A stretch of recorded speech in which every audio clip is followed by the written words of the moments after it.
ஹர ஹர சங்கர ஜய ஜய சங்கர ஹர ஹர சங்கர ஜய ஜய.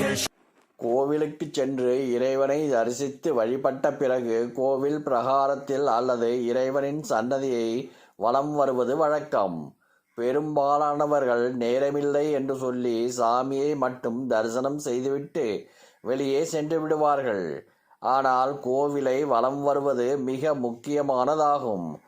அப்படி வலம் வரும்போது மனதார இறைவனை நினைத்தபடி வலம் வந்தால் மனதில் உள்ள தீய எண்ணங்கள் நீங்கி இறைவனிடமிருந்து வெளிப்படும் நேர்மறை ஆற்றலால் நம்முடைய மனது சுத்தமாகும்.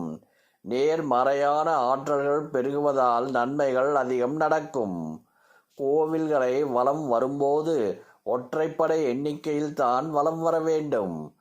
ஒவ்வொரு தெய்வத்தையும் ஒரு குறிப்பிட்ட எண்ணிக்கையில் வலம் வந்து வழிபட வேண்டும் என்று சொல்லப்படுகிறது. இதற்கு ஏற்றாற்போல் பலன்களும் மாறுபடும். உதாரணமாக, விநாயகர் கோயில் ஒரு முறை வலம் வந்து வழிபட வேண்டும், இதனால் தடைகள் விலகும். முருகன் கோவில் 6 முறை வலம் வர வேண்டும், இதனால் எதிரிகள் தொல்லை நீங்கி ஞானம் பெருகும். அம்மன் கோவில் 5 முறை வலம் வர வேண்டும், இதனால் வெற்றி மன அமைதி கிடைக்கும். வெள்ளிக்கிழமை துவங்கி செவ்வாய்க்கிழமை வரை தினமும் அம்பிகையின் கோவிலுக்கு சென்று 5 முறை வலம் வந்தால் நினைத்த காரியம் நிச்சயம் நடக்கும் என்பது நம்பிக்கை.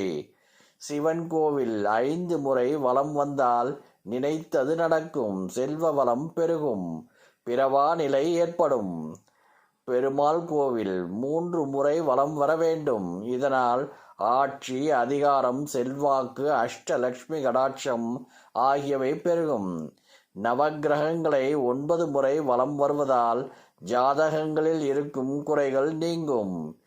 இப்படி இந்த தெய்வத்தின் கோவிலுக்கு சென்று எத்தனை முறை வலம் வர வேண்டும் என தெரியாதவர்கள், அவற்றை நினைவில் வைத்துக்கொள்ள முடியாதவர்கள் பொதுவாக எந்த கோவிலுக்கு சென்றாலும் எத்தனை முறை வலம் வந்தால் என்ன பலன் கிடைக்கும் என்பதை தெரிந்து கொள்ளலாம்.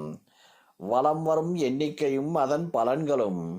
1 முறை இறைவனிடம் நெருங்க முடியும், 3 முறை மனசுமை குறையும், 5 முறை விருப்பங்கள் நிறைவேறும், 7 முறை காரிய வெற்றி கிடைக்கும், 9 முறை எதிரிகள் தொல்லை நீங்கும், 11 முறை ஆயுள் விருத்தி அடையும், 13 முறை பிரார்த்தனை நிறைவேறும், 15 முறை செல்வம் பெருகும், 17 முறை தானிய வளம் பெருகும், 19 முறை நோய் தீரும், 21 முறை கல்வி வளர்ச்சி அடையும், 27 முறை குழந்தை பாக்கியம் உண்டாகும், 108 முறை சகல நலன்களும் கிடைக்கும்.